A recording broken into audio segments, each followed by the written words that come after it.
মানাস কিচেনে স্বাগতম জানাচ্ছি। আজকে নতুন ও ভিন্নধর্মী একটি চপের রেসিপি নিয়ে এসেছি।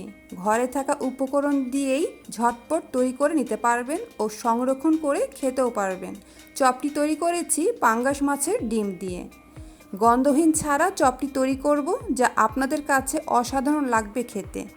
তাহলে আর দেরি কেন, চমৎকার স্বাদে এই চপটি তৈরি করতে চলুন দেখে নেই সম্পূর্ণ ভিডিওটি।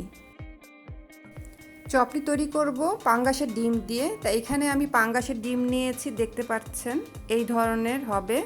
আমি খুব ভালোভাবে পরিষ্কার করে নিয়েছি।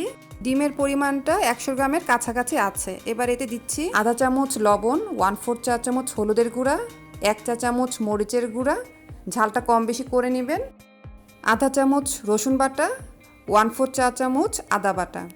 এবার এর মধ্যে 2 কাপ পরিমাণ পানি দিয়ে ভালোভাবে সিদ্ধ করে নিতে হবে। আমি 2 কাপ পরিমাণ পানি দিয়ে দিচ্ছি। এবার 7-8টা পুদিনা পাতা নিয়ে আমি কুচি করে এর মধ্যে দিয়ে দিলাম। এবার চলে যাচ্ছি পরবর্তী স্টেপে। মাঝারি আঁচে রান্না করতে হবে যতক্ষণ না পানি ভালোভাবে শুকিয়ে যায়। 15 মিনিট লেগেছে পানি শুকাতে। দেখুন 1 ফোঁটাও পানি নেই, ডিমটাও ভালোভাবে সিদ্ধ হয়ে গিয়েছে। এবার ভালোভাবে চামচ দিয়ে ডিমগুলো একটু থেতলে নিতে হবে, ভেঙে নিতে হবে। আমি ভেঙে নিচ্ছি ডিমগুলো। এবার একটা বাটিতে আমি ডিমগুলো নিয়ে আরও ভালোভাবে মথে নিচ্ছি একটা স্টিলের গ্লাস দিয়ে। ভালোভাবে মথে নেওয়ার পর এর মধ্যে একে একে অ্যাড করব সিদ্ধ করা আলু। আমি আগে থেকে একটা আলু সিদ্ধ করে নিয়েছিলাম, এখানে আধা কাপের মতো সিদ্ধ করা আলু নিয়ে নিলাম।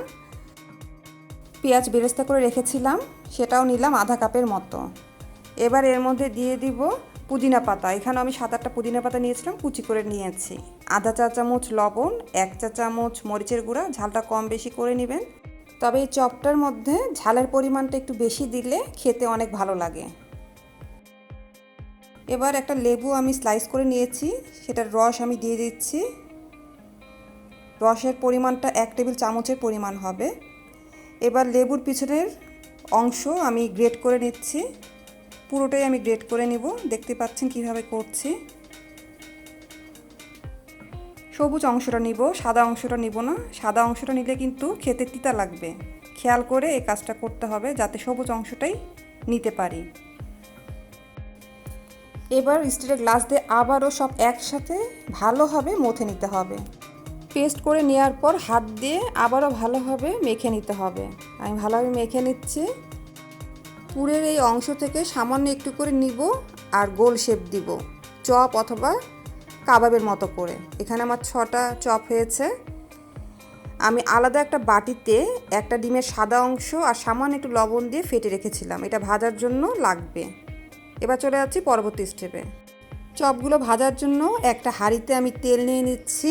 আমি একটু ডুবো তেলেই ভাজবো চপগুলো। 4 টেবিল চামচ পরিমাণ কর্নফ্লাওয়ার নিয়েছি। চপগুলো আগে কর্নফ্লাওয়ারে ভালোভাবে গড়িয়ে নিব, তারপরে সেই ডিমের মিশ্রণে ভালোভাবে ডুবিয়ে তেলে ছাড়বো। আমি আগে কর্নফ্লাওয়ারে দিচ্ছি, তারপরে ডিমে দিয়ে তেলে ছাড়ছি। এভাবে প্রত্যেকটাই করেছি। এবার মাঝারি আঁচে চপগুলো ভেজে নেব। আর উপর দিয়ে ডিমের কিছু অংশ আমি এভাবে ছিটিয়ে নেব, একটু জালির মতো ক্রিয়েট করব। এতে চপগুলো খেতে মুচমুচে হবে ও ভালো লাগবে।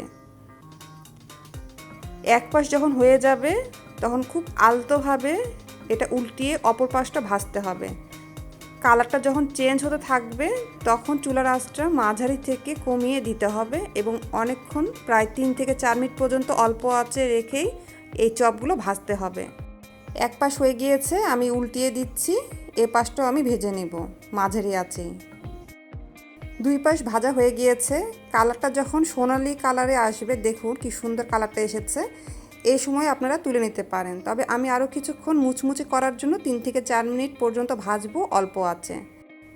3-4 মিনিট ভাজার পর চপগুলো একেবারে রেডি। আমি তুলে নিচ্ছি। খুব ভালোভাবে তেল নিংড়িয়ে তারপর উঠাতে হবে, তা না হলে খাওয়ার সময় তেলের পরিমাণটা বেশি থাকলে খেতে ভালো লাগবে না। তৈরি হয়ে গেল পাঙ্গাস মাছের ডিমের চপ। শুধু পাঙ্গাস মাছ দিয়েই কেন, যে কোনো মাছের ডিম দিয়েই এই চপটি তৈরি করতে পারবেন যে কোনো সময়।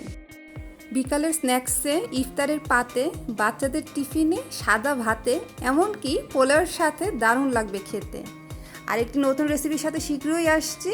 সবাই ভালো থাকবেন। লাইক, কমেন্ট ও শেয়ার করে অন্যকে দেখার সুযোগ করে দিন ও সাবস্ক্রাইব করে পাশে থাকবেন। আল্লাহ হাফেজ।